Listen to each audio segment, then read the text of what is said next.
Kristo Yesu w'Imurambi nabo Munyakabiga ejo niyo nasengeye barandungikanye ntasho muzakire mu izina rya Kristo Yesu umwami wacu. Amen.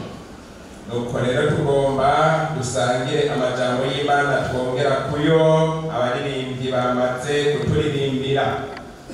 Twakire Bibiliya zacu ariko kandi nongera gushimira Imana yakoresheje abarongozi bacu bakaduha akanya. Imana ibahezagire cyane.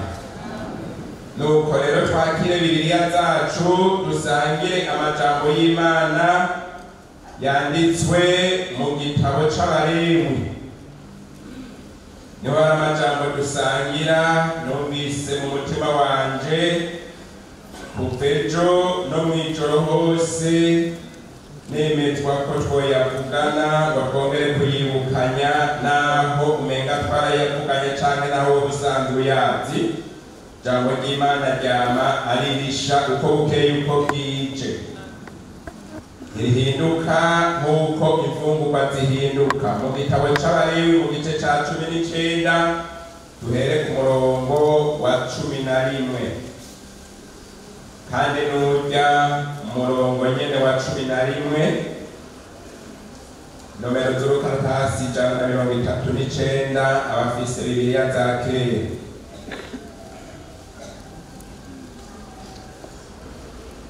Indanzi y'ijambo ivuga ngo ivyagezwe by'uburyo butari bumwe. Ku 11 havuga ngo ntimuze mwibe, ntimuze mugunge canke ngo mubeshane, Imana idufashe.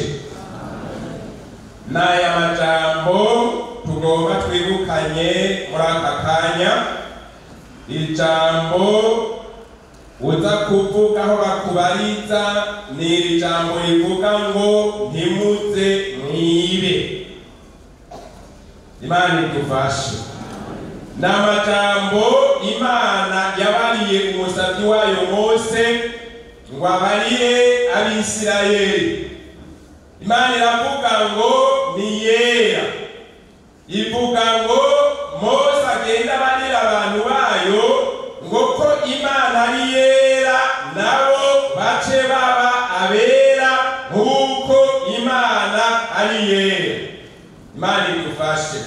Muri uko kwera Imana iravuga ngo mu minsi y'ukubaho kwanyu bantu banje b'Abisirayeli ntimuze mwibe kandi ntimuze mugunge canke ngo mubeshane.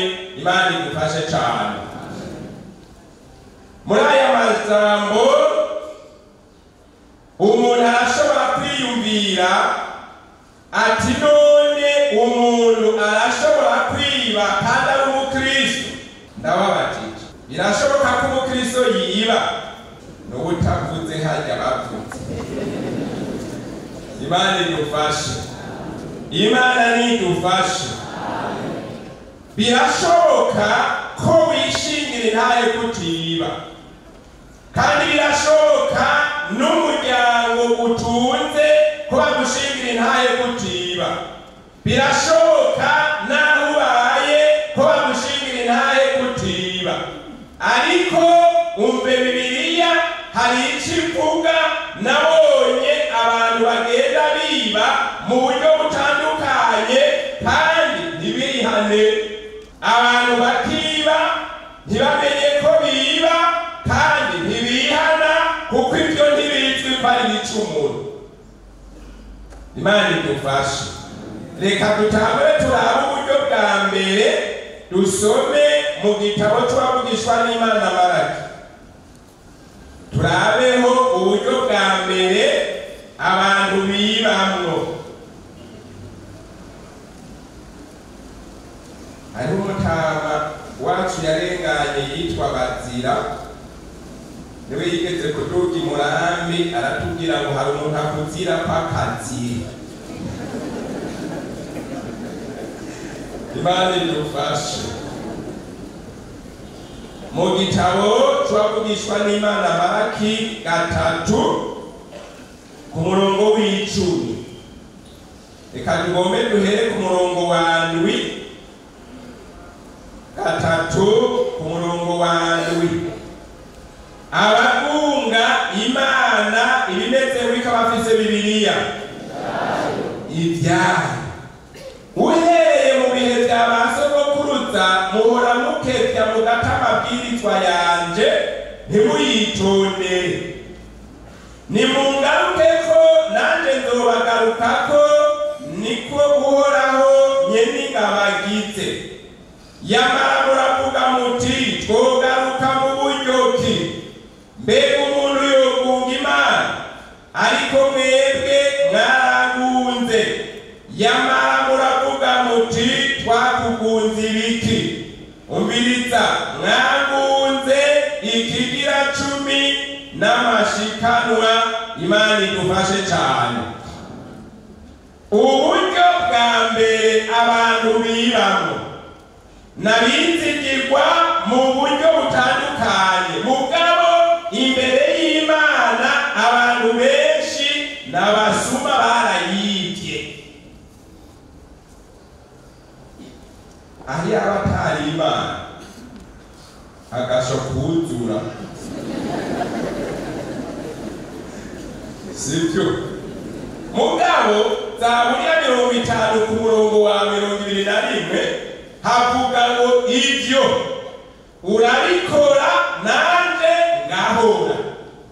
Imana barayiba igahora, niko binduru. Imana idufashe. Mugabo nahihoze hari umunsi nzovuga. Imana idufashe. Abayibye bose ikabashira ku mugaragaro, kandi bayiba yari yaraduhaye byinshi nayo yihabike. Imana idufashe. Imana nidufashe. Yavuze ngo muzane mu bubiko ikigira 10 kimeze wiki gishitse. Si pasitori yabivuze, ni Imana yabwiye abantu bayo ngo bazohore bazana ikigira 10 gishitse mu ngoro yayo. Abantu rero ntibazana ikigira 10 gishitse. Bamwe niyo batizanye bazana ikidashitse, abandi ntibazane n'ico kidashitse bakakirya cose. Kandi ntibihana kuko nta bicumuro ko bayita Imana. Imana idufashe. Imana nidufashe. Emwe kumbure muzahora kugateko nidufashe. Aha kukigira 10. Aha kirari. Imana idufashe. Ndabatwenze jewe ndi umukristo nanje narakije carangora, mugabo ntagira umutima woroshe. Uko nakiriye namagenda kwihana kwa mwari atanimbira none nzogeza ryari. Imana idufashe. Nzogeza ryari? Tanihangiro ndasenga Imana ati Imana umfashe ubusuma bwo kwama ndakwiba, ntamanza kugorana igihe cyose kwa bamwarimu icyaha cyo kwiba ikigira 10 cyangwa imbere yanjye. Umfashe. Imana idufashe. Imana yaramfashije. Aha mu bageragezwa mfise ikigira 10 n'ikirimo. Uriko ngavyo ari make ari menshi ndayatanga uko nyene. Imana idufashe cyane. No kuvuga rero ni Imana yabipfutse ngo tuzohore tuzana ikigira 10 gishitse. Kandi Bibiliya ivuga ngo nitwabikora Imana izoduhezagira iduha umugisha. Amen. Niyo tutabikora Bibiliya ivuga ngo nta mugisha tuzoronka. Mbere Bibiliya ivuga ngo n'abaca amahera bayacira mu mufuko utobotse. Bidasigura ko imifuko iba yaratobotse, mugabo ko badatanga ikigira 10 ngo bakorere Imana neza, ayo mafaranga barayaronka ntacabamarira. Umuntu akora imyaka ugasanga ntahaja ntahava kubera iki yaririye umugisha. Mari gufasha tunageze gukora ahantu abantu bakavuga ngo uwo muzungu yatanga yaduhemba akavuga ngo yatangisha ibanga, muri cyo gituma batamugisha. Imana idufashe. Mugabo bavuga uko bayakoresha nabi, mugabo jewe naho nayaronka uwo muzungu uko yakoresha ibanga, wigituma yamahera atacavamo bayatangisha ibanga. Mugabo ntiyari impamvu ngo nuko yatangishije ibamvu ngo nta mugisha warimo, je narawubowe. Imana idufashe. Imana nidufashe. Bibiliya ivuga ngo niyo ikihezagira umuntu ikamuha umugisha, mbere yavuze ngo kugeza naho umuntu abura hakwiza umugisha. Amen. Je narabibonye neza n'amaso yiwanje ku mukristo wiwanje ni mwarimu. Imana yahezagiye abura hakwiza umugisha, narabibonye n'amaso yiwanje naje byarambaye. Imana idufashe cyane. Sugusikuza iby'Imana yasezeraniye abantu, umuntu ayikoreye neza akanga kuyirenganya, Imana irahezagira umuntu ikamuha umugisha. Abantu babuze umugisha kuko bariye ibitaribwa, barya iby'Imana yari yihaye, baca barya ibyabo n'ibyayo. Ubwo n'uburyo bwa mbere abantu biba Imana kweli. Dusome ijambo ry'Imana turaba ubundi buryo bugira kabiri abantu bibamwo kandi ntibamenye ko ari ibicumuro. Mu gitabo c'imigani muri iki gice ca 28 kuri uyu murongo wa 24. Mu gitabo c'imigani mu gice ca 28 ku murongo wa 24 havuga ngo uwibase canke nyina akavuga ati nta gicumuro, uyo abari mugenzi wande abafise Bibiliya.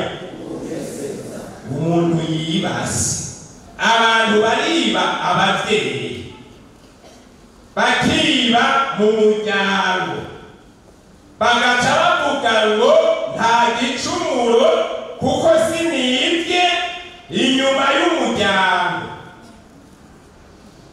Imana idufashe. Imana nidufashe. Abana bakiba abavyeyi,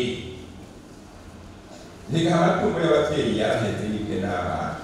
Hari n'abagabo biba abagore bakiba amafaranga y'umugore, hari n'abagore biba amafaranga y'abagabo, ugasanga ariko arakora mu mifuko y'amakoti. Imana idufashe.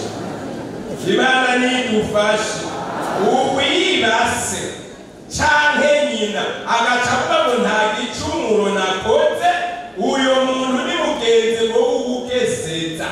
Kandi ivyo ko umuntu yibye amatungo, niba n'umugore agatwara amafaranga y'umugabo, ico nta gicumuro. Ko atwaye amafaranga y'umukenyezi wiwe, ivyo nta gicumuro. Ko atwaye amafaranga ya papa canke ya mama, ivyo nta gicumuro. Umuntu atihana bantu bazofatanwa ibyaha bene ivyo. Imana idufashe. Imana nidufashe. Bibiliya ivuze ngo ubwo n'uburyo bugira kabiri abantu bibamwo n'amatungo y'imiryango, y'amatungo y'incuti, amabotike y'incuti. Kubera abantu biba mu miryango, ugasanga umuntu arabuze n'akazi, hakaza gukora umuntu akuye umurambi. Ukazona mu muryango iwacu ndaze gukora n'ibiri murambi. Mugabo wewe muri uwo muryango ivyo bikorwa wari ubishoboye, mugabo kutabaye umwizigirwa, bazokurutisha ubundi muntu afahana. Kandi ingorane uwo muntu yampaye akazi uzoca umugirira ishari naje wugirira ishari. Mugabo ingorane zapfuye kuri wewe. iyo umwitirwa hanze niwe wohagayagaye. Bale dufashe, Imana nidufashe. Uburyo bugira gatatu abantu bibamo n'abantu bitwa abadandaza. Dusome mu gitabo c'imigani nyene 11 abantu badandaza. 11 mu gitabo c'imigani ku murongo wa mbere turasoma n'imigani 23 ariko duhere 11 ku murongo wa mbere.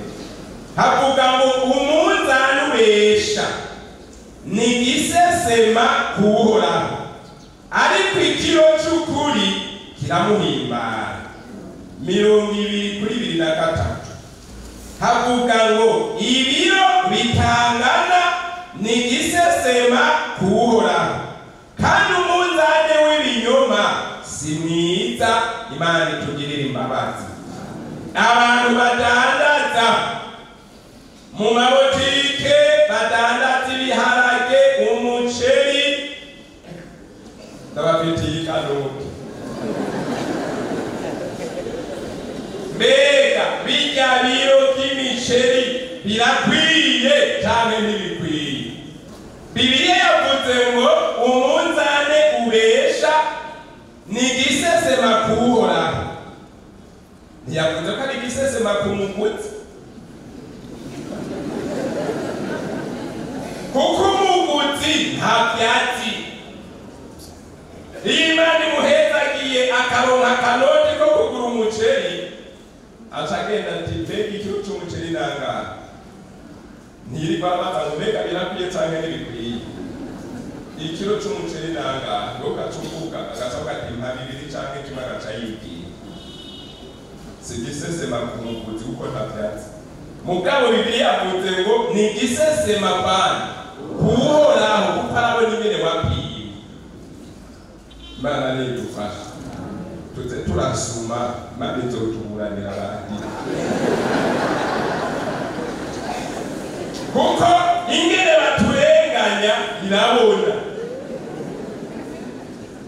Ndagufitiye igaduke rero wewe udandaza, uzopime ibikwiye kandi Imana izoguha umugisha. Ureke kwiteranya n'abantu. Umunsi umwe natumye umwana umuceri wibotike, ntanamutuma n'umunzani. Sinagomba gupima uwo muceri, nagomba gupima umunyu. Twagomba kugabura umunyu twari twaguze n'ubundi muntu, kajya gafuko kilo 25. Hama uwo mwana agiye arateba, agarutse ndamubaza ati ko watevye ni kubera iki? Acamarira ati uwo antumye ko ngurirako niwe yantebeje. Nabonye ndamuhaye amahera aratororokanye ibiro by'umuceri wari wambariye, abona arategura, akongera akabira umuceri ashiramo, yongera apima ku munzani. Ivyo nivyo vyantebeje. Yesu adufashe. Ndiyumvira yiketse uyu munzani atumyeko, kwavuze umuceri akaba atumyeko n'umunzani, agomba gupima. Imana idufashe. Mu bwenge bw'iwanjye ibyo ntibyarimo, je nagomba kwigaburira uwo munyu gusa. Imana idufashe. Nota ndamenya sokre y'abadandaza baratwiba. Agaceri gake ku kilo, udutete tw'uduharage tungahe ku kilo. Imana idufashe. Ivyo bikazobuza umuntu kwinjira mu bwami bwo mw'ijuru, agomba kudaratwara utuntu duke duke. Imana itugirire imbabazi. Abantu badandaza, abamaso bose bariyo ngaho. Abamaso bahora biba amafera beto, abamaso bahora biba isima, abamaso bahora biba imisumari. Ugasanga aho bakora batashe barabasopa, baramaze kubamenya, babanza kubasopa. Imana idufashe. Imana nidufashe. nicaye ngaho mu rusengero mbona abariko barubaka hariya, mbona mw'irembo ririya mbona umuntu abanze kubasopa. Ibintu byaramaze kononekana, ntimurengana tutabasovye kuko twarabahinduye. Umuntu yambaye ipantaro agacasobeka y'ivera leta agaca agenda neza. Abantu ugasanga bafise inzu ziriko amafera beto y'amibano bataguza amahera, isima mbona kugira amakontorore ku mazu kw'isima y'imibano gusa. Baririmba ngo jenda umukristo zokwama ndiwe na nyene akabaho. Mu bintu byose Imana itubabarire cane. Hari n'abandi tutiganuke, abashoferi, abashoferi batwaza imodoka zitari iziwabo, namwe n'abafite ikanuke. Usanga biba amamoteri mashasha bagashiraho imoteri z'ibipfu. Nikajya nimuba wibombeje gaca kaheza, wewe uriyayo mugabo kazohera n'ingoga. Mani gufasha iyo umwizigirwa wogumye ukora ubuzima bwawe bwose, mugabo utabaye umwizigirwa karahera. Arabaca bitwaza ngo nava ngaha azogenda ahandi, bazomenya ko utari umwizigirwa utegure. Mani tubabahe. Abandi mfitiye ikanuke n'abanyeshuri nabo nyene bariyiba. Hariho ukuntu baba bavuga mu majambo y'imbabarira amatwi mu rurimi rwabo ngo gukubita kude. Ahandi bakanga ngo ni triche, ubusuma. Mani dufashe. Interrogation zitonze, abanyeshuri bariba kuri maexame bakiba bakaba aho babarundi aho barubatse ukabahura. Nabwiye abanyeshuri baturambarira ngo nzoba ndabarenganije. Nababwiye ati umunyeshuri aziba bakamwafisha ahantu ko yibye tuzomuhana.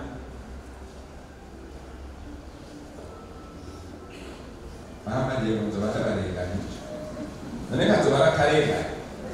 None nimba uwiba igitoki tumuhana, uwivye ivyigwa we ntakwiye guhana, duce tumusiga amafuta. Mama baje kumenya kamwe bw'ivyo murabishyigikiye, kumenya murabishyigikiye ko uwivye ivyigwa twomureka kubera kumeza umusuma. Sumusuma Rekani vya Imana izotubaza twaretse tukabishigikira. Ibirika ngo ibonye umusuma ukemeranya nawe. Imana idufashe cyane. Imana idufashe. Umunsi umwe harabavye, niko bavuga ngo harabavye iyo byakumye ngo umunyeshuri agize. Habaye umunyeshuri umwe ntiyamenya ko profeseri ari hagati mu maranje y'imwe bariko aragendura. Umunyeshuri rero yakumye araba ashira ukuboko inyuma agomba kwikora ku munyeshuri mugenzi, akoresha ikirundi avuga ngo nagomba umvuvye. Onandiko darabiro ngo umvuvye. Kume akweze ipantaro ya profeseri. Kandi nuko kuvuga ngo nagomba umvuvye, profeseri arabyumviye. Profeseri ati ngomba ndakuvye. Imana idufashe. Imana idufashe. Abanyeshuri bariba, kandi ko biba ntibihana. Umuntu bavuga ati jewe Imana imbabarire, reka reka mvuge iyo mvugo yabo ngo narakubise kudeni cyo ntibabihana bose bicumuro. Satani nuko azana uruhuni ku bantu ugasanga turitwaririka bwa busuma ariko ibyo ugasanga umuntu nta mwitwaririka bifisemo si bicumuro. Mani tubabarire cyane. Ubundi buryo bugira kane na mu gitabo cy'imigani 23 imigani mu gice cya 23 dusome kuri uyu murongo wa 10 na 11 havuga ngo ntugashingure akarimbi k'urubibe rwa kera kandi ntukarye amatungo yande abafise Bibiliya. Abandi bariba amatongo no bisakara nta matongo mufise ariyo naho utarifise ngaho ruguru ririyo naho utarifise ngaho ahandi ririyo. Mugabo Bibiliya ivuze ngo ntugashingure akarimbi k'urubibe rwa kera. Abantu bariba amatongo hano ugasanga umuntu agenda ariba akantu gato gato agiye kurima.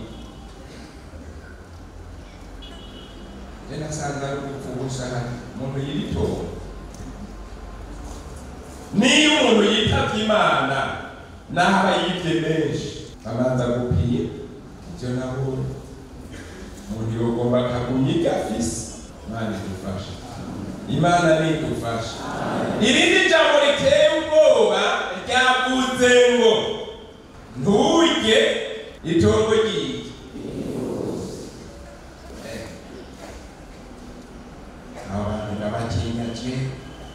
Kandi ntukarye amatungo y'abandi. Kandi umuntu abipfuvye atabigomba ibintu biza bimushikako atanavyiyumvira.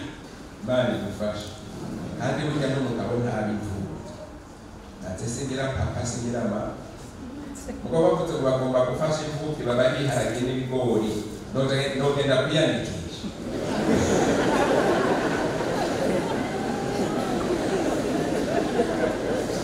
N'umusore cyangwa inkumi ntabikunda imfuvyi hakuko zimeze. Imana idufashe. Imana nidufashe. Harapfuye umuntu mu muryango abasigaye boreze izo mfuvyi bagaca batangura kuzicurangutsa. N'umupfakazi asigaye ati mbega burya wewe uvuka ngaha kwisandagaza gusa mbega uvuka ngaha naho atahavuka yarahaza. Imana idufashe. Imana nidufashe. Abo bantu ukabafata nabi umunsi bazogenda ahantu kugusengera ntibazosenga neza. Reka dusube mwumvire 22 muri kino gitabo c'imigani kuri 23 avuga ngo kuko Uhoraho azobaburanira ababanyaze azobanyaga ubugingo bane umupfakazi n'imfuvyi. Wewe ukiheruka mutwara itongo uratwara. Mugabo Bibiliya ivuze ngo barafise umucunguzi umuntu azobaburanira. Wewe kuba twaye itongo iyo Mana izoburana ugwazo nawe. Wewe mu batwaye itongo urabona bazogutwara ubugingo. Imana idufashe. Urabareka barikorewe ureke ko bakora mu nkovu. Imana idufashe. Jenda n'amahoro nagiye gukorera ahantu ku ishuri imwe nsanga hariho utwana dutatu uduhungu tubiri n'agakobwa kamwe. Hama iwacu ibikorwa by'iterambere ry'ishuri tubikora ku wa kabiri. Hama ndanumva agahungu gakuru kambariye we mwari ngo jewe ngo ku wa kabiri ndagomba mu murusha sinzoza gukora ibikorwa by'iterambere nzoba ndi kuburana. Ndaraba ko kana kaburana kandi hari no mugwimo. Wewe uburana nani? Mbona ba papa mudogo. Wewe ati cy'umwana mufiki amatongo yose ya papa yari mu bitara by'agahawa barayatwatse badusigarize inzu gusa nitegereza muzati mwana jenda gusiga n'ubwo rubanza heba murashobora kumererwa nabi mugapfa ni muri Imana izobatura narumva Mariyete kandi Imana ugize neza tega barahatwe kutwica ntaturinze tungano ku tubaye kubera Imana abavyeyi ngo bamaze gupfa twaca tugenda iwabo kugira ngo baduhe ivyo kurya baritse ngo bacumbe bakaza barongeramo amazi natwe tumwongeramo mucongeramo katabo tuza tuguma bane dufashe bagateba ngo bagacumba uwo mumama w'aho hantu akari ubugari bw'abo bana biwiwe n'utwo dupfuvyi agaca yongera akari ubugira kabiri aza guha abana biwe ubwo dupfuvyi nitwagenda ubugira gatatu bwiwiwe n'umushinga ntahe wiwe habundi musi ngo baca bavugana umugabo n'umugore aba bana aho bahereye bazetera ngaha tubica hanyuma utwo twana tw'abo bantu duca tugenda kubarira twatupfuvya tuno musi ntimuze indya si nziza nyatwana duca turasiba kuza kurya duca turara ubusa rewe mutagirira nabo mwana n'ikintazi bwongeye guca bwongera kugaruka barabugaburira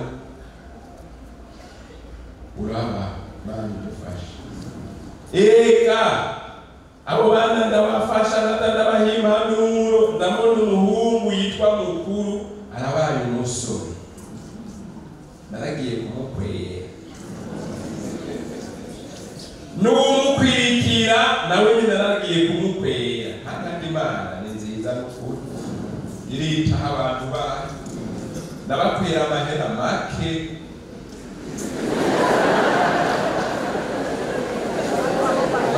kwe kuko barambarira bati ukarenza kw'amahera wewe uyatanga Imana ikabana nanje ikabashigikira ayo mahera abantu bakayemera Imana idufashe Imana idufashe ubu umwe n'umuvugabutumwa w'umudiyakoni n'ishengero ry'iwacu murumuna we abonye bamusengeye abandi bo mu yandi madini bace bamutwara rero n'umuvugabutumwa mu yindi dini uwo mukobwa nawe uwo yaragiye kubaka yaravyaye n'abahungu n'abakobwa Imana idufashe bonye bamaze kurungura rero bahungu ndababwira ati gende muburane rero umwakuze kandi n'ubwimo bwaraheze genda muburane Imana idufashe kandi baraburanye Imana irabacindira amatongo yabo yose Imana yari yabasubiye amen barambariye ati ingo rero tuzogira umunsi mukuru turye tunywe papa avuga ati sinzoza kandi sinzogenda Imana idufashe nakorera Imana nizokumugisha uze wirinde abo bantu aho uzobabona urazobashigikira kuko n'abantu ibyago byaguye ko batabigomba kandi nibabagirira nabi bakagusengera muri uko gusenga ntibazosenga neza Bibiliya yavuze ngo umucunguzi wabo azobaburanira naho batagira se canke nyina barafise Imana uburyo bwa nyuma abantu bibamwo dusome mu cete c'Abaroma dusenga Imana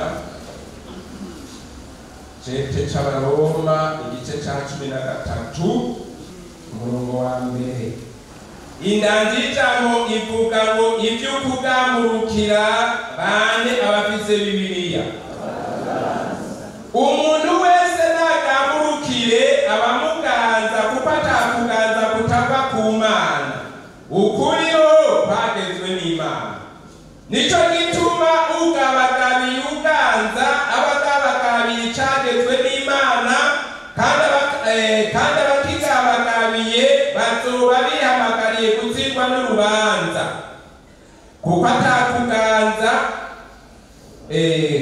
kuko abaganza atari abateye ubwoba gukora iciza jitu gukora ikibi. Uragomba kutagirira ubwoba uganza, kora neza azogushima kuko ari umukozi w'Imana ku bwawe ngo akuzanire ibyiza. Ariko niwakora nabi ugira ubwoba kuko atambarira inkota ubusa, umukozi w'Imana umuhozi ashitsa uburake bw'ukora nabi. Nico gituma ukwiye kugamburuka atari kubwo kurakirwa gusa ariko no kubw'ijwi ryo mu mutima. Nico gituma kandi mutanga iki? Kumuvuga bukebuke. Nico gituma mutanga kuko abaganza ari abakozi bande bashishikarira ico gikorwa nyene. Mubahe bose ibyo bakwiye. Abaha ikori mubahe ikori, ababuguza mubabugurire, abo gutinya mubatinye, abo kubahwa mububahe. Imana idufashe. Uburyo bwa nyuma abantu bibamo, abantu bariba ibibuguro. Nagiye hano navuga ijambo ry'Imana abantu baratwenze barumva, na mwarimu umuvuga butumwa yaratwenze arumva. Icyamutwengeje ngo mwarimu yibutse umunsi yagomba kunika ukuguru ariko arahunga gutanga amaheri cyane. Ijana yaratwenze n'amosozi araseseka abyibutse. Narahatse biko ndahunga gutanga ijana, nzashika ahantu bagize ururombero ndoreza akaguru muri urwo rurombero karahatswe gukoreka mungi ijana. Imana idufashe. Acavuga kandi ndi umudandaza w'imbaho, ndafise umuntu ahora akwirikirana ibyo by'imbaho akazitwara akazishora mwifuso. Ikintu ahora amarira ati mwana ndagiye urasigara ku mati, musigara urasenga ngo ntiduhure unabatoza kora.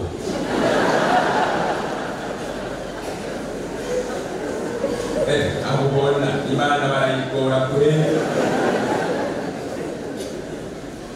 ugasanga umuntu abaye hafise uruhagarara w'ikori. Imana idufashe. Imana idufashe.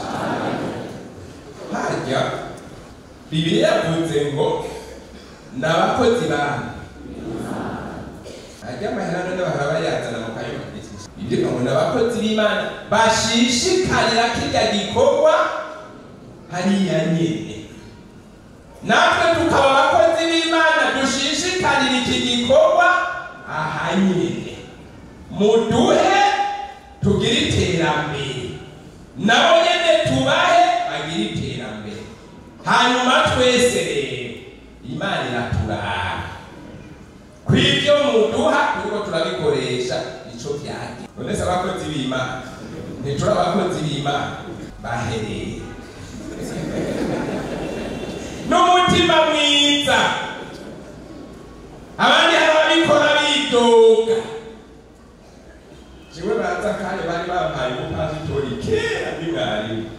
Hariho akazi ka misi yose sanzwe nkora, naragenda hageze wasanga isoko yubakiye, abo nkaca ngenda aho bicaye atanga ikori. Haba ikindi gihe bambonye bagasohoka ngo pasitori araza gutanga ikori kweli. Imana idufashe. Imana idufashe. Harabifadikanya na bazakayo bakiyiba. Birimwe mwibonye umusuma wemeranya nawe. Imana idufashe. Niba wotanze ikori y'ibihumbi 5, Zakayo akakubwira ngo mpa 3. Unagacamuka piwe ngo unagacamuka 3. urusuma. Imana itubabarire, Imana itubabarire. Hari iwacu abantu bashora uburobe ugasanga umuntu afise uruhagarara yegeza akazaratwara bubiri kamwe ngo yari afise mirongo kandi ako ari umukirisha. Imana idufashe. Ikori ni icagezwe c'Imana, mbese ikori gusa na bamwe babuguza. Bibiliya yavuze abatangisha ikori n'ababuguri bamwe barasayidira ivyo aho murabo baramutemera saidia papa isoko itarasha nayo nticaranye nako ntabwo wa komini mu modoka aca haje umuntu saidia papa tore nicaranye na shoferi hama ku ruhande umuryango hari kontabo ndabona kontabo yaciye arabiyo turi na shoferi nawe saidia papa umarami abangana numva kontabure ngugenda i Roma niho bafasha taniyumvira i Roma je sindashikira none umuntu afise itike yoshikana i Roma yoza kwiteranya n'abantu. Imana idufashe, Imana nidufashe. Tandaraba kantu narimfise tandamu ababuguza mu babugurire. Mu cete candikiwe Abanyefeso kandi 28 havuga ngo uwiba ntakongere kwiba ariko acumukure akoresha yiwe maboko abone kuronka ivyo gufasha uke n'ivyo kumufasha ukiwe. Imana idufashe cane. Naya majambo Imana yashimye ko dusangira mwese muyumvise. Imana ibahumugisha. Mbega none hagati yawe n'Imana abantu ko bakwemera kutiba, Imana irakwemera, abavyeyi barakwemera, umudandaza abaguzi turakwemera. Niwasanga utemewe imbere y'Imana turaguhaye kazi. Umuntu yumva ati muri aya majambo hariho icanziye kandi abo umuntu atigita umwera aho ibyaha ntibibura mu bantu. Turaguhaye kaze ushike hano tugusengere kugira ngo Imana yo mw'ijuru ikubabarire muri ivyo nyene wagendeyemo bitayihesheje icubahiro. Kaze utaravye mugenzawe, wewe wiravye ubwawe ingene umeze, ingene muri birya nyiri Imana yaguhezagije, ingene uhora ubikora, ingene uhora ubitanga. Kaze kugira ngo ukure ibyabaye intambamyi y'umugisha yuhawe kugira ngo Imana ikugirire imbabazi. Kaze wewe nyine ubwawe utaravye mugenzawe, wiravye ukuri, wiravye ukumeze kugira ngo Imana yo mw'ijuru ikugirire ikigongwe. Rero tugomba gusenga Imana. Duha kaze umwungere wa mbere w'ishengero asenga Imana. Dusabe aba bakozi b'Imana mureke guhagarara. N'uwo yafashwe n'ikori na tagisi tuzobivuganira hariya ariko bahanuza dufasha abantu. Ntihagire umuntu urwaye ugume wicaye, ariko ntihagire umukozi w'Imana asigara yicaye kandi abantu bahagurutse.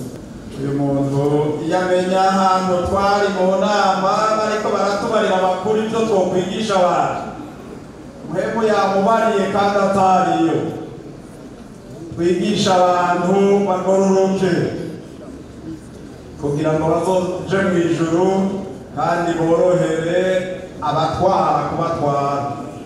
Hari itandukaniro ry'abakristo n'abapagani. Reka dusenge Imana. Mana data wa twese, turagushimiye ko ijambo ryawe ari ijambo ry'ubugingo kandi muhemu wawe arazi kwigisha. Muhemu wawe aranyegurura n'ibinyegere mu mitima y'abantu, n'ibyo abantu bazita ibyaha arabimenya. Nico gituma Mana muri iki gitondo twumvise ijambo muragomba ko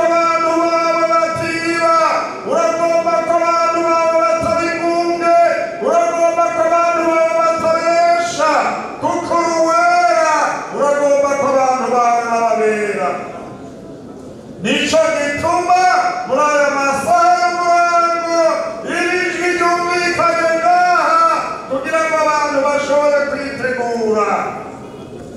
Mana yo mw'ijuru, ijambo ryawe n'ukuri, ijambo ryawe n'ububasha, ijambo ryawe kandi iyo umuntu yihanye n'ukuri kuzana ubugingo mu mutima w'umuntu. None rero turabonye abahagurutse Mana, abahagurutse baciye bugufi baje kwemera ibyabagoye, harimo ibyabagoye byinshi, hari ibyo batakoze, hari ibyo bakoze mu butamenya, hari ibindi byabananiye. Imbabazi z'Imana nizize zivuye mu nyonga z'Imana, abantu bumve kuruhuka. Erega abantu imbere yawe kuruhuka Mana. Hariya hanze hari ibirusha, hariya hanze hari ibidahesha, hariya hanze hari ibirusha abantu. None baje ongera wemere aba bantu bagirwe neza, ikiganza c'Imana kibakoreko, ihumure rimanuke rivuye mw'ijuru, ubwiza bwawe bwongere bubabeko, ongera baruhuke Mana bagirwe neza. Fasha abantu bawe bagirwe neza Mana. Hariyo abantu bawe, hariyo abantu bawe beza bukure kuko ukuri n'ijambo ryawe. Urakoze kugororotse kandi gushishikara kubana n'abantu bawe kandi kubahariye. Tubasengeye gutyo mu izina rya Yesu Kristo. Amen. Dushishikare gusenga. Mana data wa twese uri mw'ijuru, reka dushishikare kugushima Mana kuko ivyo kugushimira biriho. Uri Imana nziza yera kandi igororoka. Turagushimiye ku ijambo ryawe ryamara inkota rishika imbere rigatandukanya abantu n'isoko. Ndagushimiye kuko amajambo yawe avugiwe hano Mana atubonetse umuntu wese kugira ngo apfe mu busuma. Mana ndazi gutanze imbabazi umuntu wese aciye bugufi akakwereka aho byamugoye. Maraso matakatifu niyongere kwezi umuntu wese ari hano Mana mu izina rya Yesu. Imitima niwe wayiremye kandi ntiwifuza ko yoja mu muriro. Ugomba abantu bose bazoja mw'ijuru ari uko batunganijwe n'ijambo ryawe rizima. Ngaba Mana imbabazi zawe zibabeko. Turabasengeye, turabasaba imbabazi, turakwinginze ngo ubaharire. Nibataye bumvise imitima yawe itsindanishirijwe, nibumva impemburo, nibumva kuruhuka, nibumva amahoro, nibumve ko batashe Mana batahanye intsinzi yo kucari ico cyose. Urabakorera nk'Imana bumva imbabazi, natwe turabisabiye nk'abakozi bawe. Urabikora nk'Imana, tubisenze muri rya zina ry'umwami wacu Yesu Kristo. Amen. Pastori Mwami Yesu Kristo, mu izina ryawe Yesu umwana w'Imana, turagushima kuri hano mu ngoro yawe kandi kuriko uravugana n'ishengero ryawe. None ngaba abana bawe bararengutse imbere yawe, bazanye imitwaro ibaremereye, bazanye indwara imbere yawe, imbere y'umuvyeyi, imbere y'uvuga bikaba, imbere y'ushinga bikaguma. Mw'izina rya Yesu turabasengeye Mana yo mw'ijuru, turasabye ububasha bwawe bwururukiye hano, bugendagende, bwimure, buhanye, busambure, busangangure indwara zose. Kuko ijambo ryawe rivuga ngo icatumye umwana w'Imana yishurwa kwari ukugira ngo asanganure ibikorwa by'umugwaneza. None turasanganuje ibikorwa byose by'umugwaneza, turasanganuje indwara zose. Abana b'Imana bave ngaha bire n'abitegembya ibyari bibananije, ibyari bibaremereye, ibyari bibabujije amahoro. Noneho batahe bakize, bazogarukane hano ishimwe, bashima Imana ko wabakijije. Urakoze kuruha bikora, urakoze kubyumvisa uko niko dusa dusabye ko dusenze mu izina rya Yesu Kristo, amen. Mwese abumvise aya majambo Imana yo mw'ijuru ibahe umugisha.